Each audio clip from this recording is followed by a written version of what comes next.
1번부터 한번 문제 풀어봅시다. 1번 문제를 보게 되면 어느 도시에서 차량의 40% 어느 도시에서 얘들아 문제를 풀어볼 때 차량의 40%가 GPS를 부착했다고 할 때 이게 뭐야? 모비율이지 모비율. 얘가 P란 말이야 P. 그러니까 0.4라는 걸 알려준 거야. 그지? 근데 이 도시에서 차량 96대를 이미 추출했대. N이라고 얘기하는 게 96입니다. 그랬을 때 48대 이상이 GPS를 부착할 확률. 그러니까 여러분들은 48대 이상이 라고 얘기했을 때 여기서 48대 이상이잖아. 그지? 그러면 여러분들은 모비율이 얼마? 0.4구나.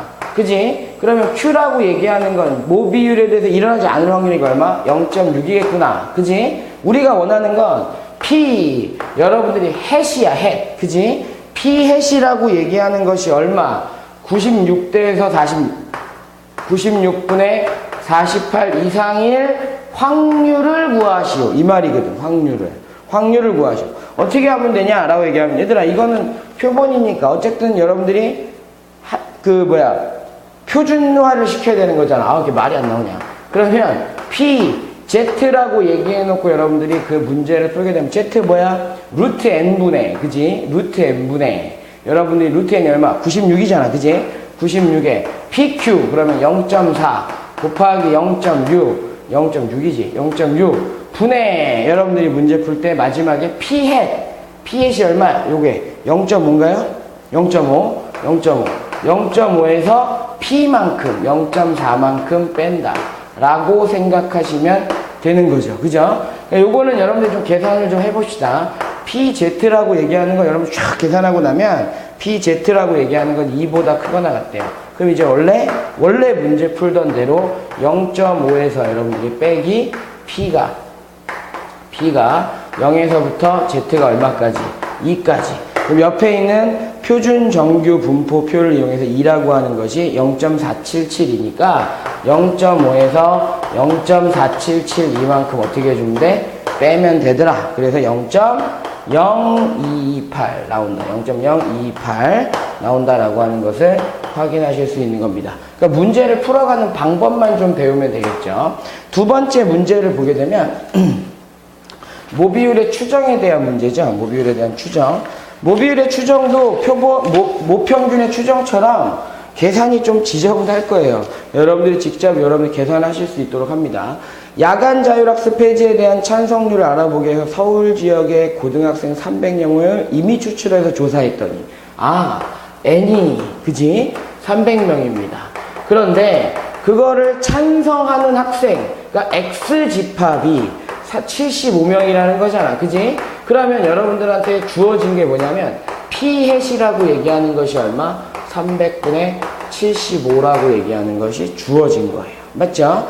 그랬을 때 서울 지역의 전체 고등학생의 야간 자율학습에 대해서 폐지하는 것을 95% 신뢰 구간에 대해서 추정하시오 라고 돼 있어. 여러분들은 95%라고 얘기하는 걸 통해서 1.96이라는 숫자를 생각해내야 되고, 그죠? 그러면 여러분들 P라고 얘기하는 건 어떻게 합니까? 작거나 같습니다, 크거나 같습니다 이렇게 표시하면 되지. P햇 이거 뭐야? 100분의 25잖아. 그러니까 0.25네. 그지? 그럼 여러분들은 Q햇도 알아야 돼. 모르는 거. 그지? 찾아내야 되니까. P햇, Q햇이라고 얘기하는 걸 찾아내야 되니까 여러분들 갔다가 문제를 풀게 되면 0. 얼마 나오지? 75 나오잖아. 그지? 그러면 P햇에서 이제 빼고 더하는 거잖아. P햇에서 0.25에서 뺍니다. 0.25에서 더합니다. 루트 N분의, 맞니? 루트 N분의, K지, K. 그러니까 1.96에 루트 N분의가 아니라 이제 곱해지는 거니까. 그지? 300분의 얼마 하면 돼? P햇, Q햇 하면 되는 거지, 그지? 0.25, 0.75. 여기서는 조그맣게 썼는데. 그 다음에 이쪽에도 보게 되면 1.96에 루트에 300분의 뭐야? P햇, Q햇 하니까 0.25, 0.75 계산하시면 답이 나온다라고 생각하실 수 있을 겁니다. 그래서 뭐 이거 계산 직접 다 하셔야 됩니다. 0.201보다 크거나 같고 P 값은 0.229보다 작거나 같다. 뭐 이런 소수점 계산하는 거 여러분들한테 맡기도록 하겠습니다. 됐죠? 그 다음에 세 번째, 마지막 문제죠. 마지막 문제. 이제는 통계 파트가 이제 다 끝납니다.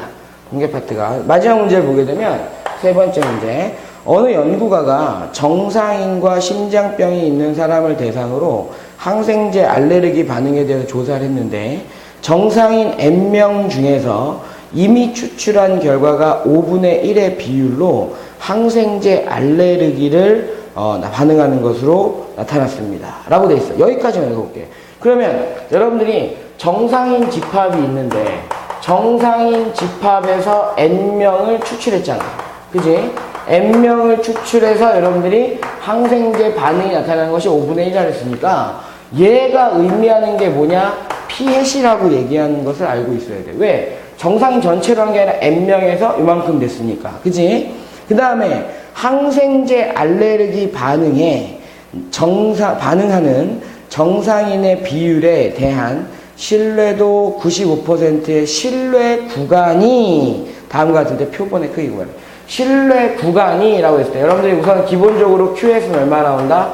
5분의 4 나온다. 신뢰 구간의 길이가 0.1216이에요. 그 다음에 0.2784야. 라고 얘기하는데 우리한테 원하는 건 요거 구하래. 그러면 여러분들은 신뢰 구간의 길이는 이라고 얘기하는데 여기서 여기 빼는 거지. 그거 빼고 나면 얼마 나오니? 라고 얘기하게 되면 n값만 찾는 거니까 얘들아 0. 이걸 그냥 계산해보자. 2784에서 0.1216을 뺀다면 이게 8이고 7이니까 6이고 그 다음에 그냥 계산하면 5고 이게 1568이다. 1568 0.1568인데 그 1568이라고 얘기하는 건 2배에 K라고 얘기하는 거 지금 문제에서 95%라고 했거든.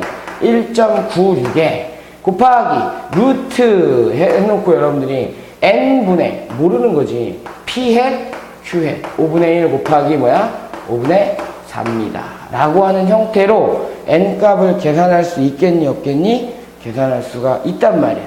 그러니까 정리하다 보면 여러분들이 N값은 얼마 나온다? 100명 나온다 라고 계산하실 수 있을 겁니다. 만약에 이제 책에서 여러분들이 문제를 푸는 것처럼 실제로 신뢰 구간이 그걸 다 구한 다음에 신뢰 구간을 다 구한 다음에 문제를 풀 수도 있지만 신뢰 구간의 길이가 구간에 대한 모습이 나왔으니까 구간의 길이를 바로 구해서 여러분들이 접근시켜도 상관이 없습니다. 문제가 조금 계산이 지저분할 거예요. 여러분 옛날에 상용로그 계산할 때 소수점 네트짜리 구하는 것처럼 직접 하나씩 다 구하면서 해보셔야만 할 겁니다. 여기까지가 통계적 추정에 대한 내용이었고요. 이제는 적분과 통계 또는 미적분과 통계 기본에 대한 기본 개념 설명 및 문제풀이를 마무리 짓도록 하겠습니다.